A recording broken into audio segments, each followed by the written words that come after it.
আসসালামু আলাইকুম গাইস। তো আমি বাইতে বয়ে রয়েছি, বয়ে থেকে কি খামু পরে একটা বস্তু আইডিয়া করলাম যে ফ্রান্স ফ্রাই বানাই খাই। মেলা দিন ধরে খাই না, তো আজকে খাবার মন ধরলো।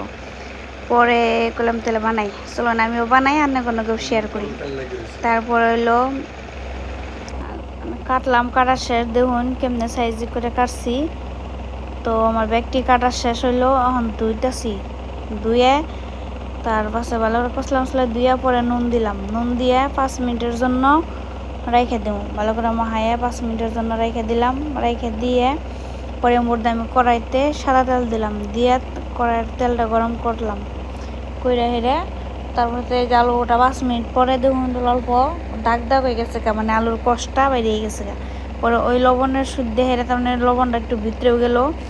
পরে লবণ দিয়ে পরে হলুদের ফাঁকি আর হইলো আটা দিয়ে হেরে 3টা দিয়ে মাহাইলাম। মাহাই হেরে পরে মুড়ে তেল গরম হইলো, পরে তেলে ছেড়ে দিলাম। তেলে ছেড়ে দিয়ে একটা একটা করে ফার্স্টে দিলাম একটু, পরে যে কি একটা একটা দিব, পরে বেশি করে দিয়ে মানে যত একটা একটা করে বাজবেন তত ভালো হবো। আমি মানে সময় কম দিকে তারপরে বেশি বেশি করে দিলাম। দেওয়ার পরে এই যে দেখুন আমার বাজার শেষ। এবার সাইজ হলে নাল নাল অল্প হইলে তারপর নামাই দিবেন।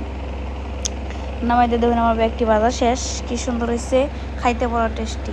অন পরে করলাম যে খালি ফ্রান্স ফ্রাই খাম, ওইটুকু চা খাই। অল্প চা বানাইলাম, ওই খাইতে একটু স্বাদ হবনি।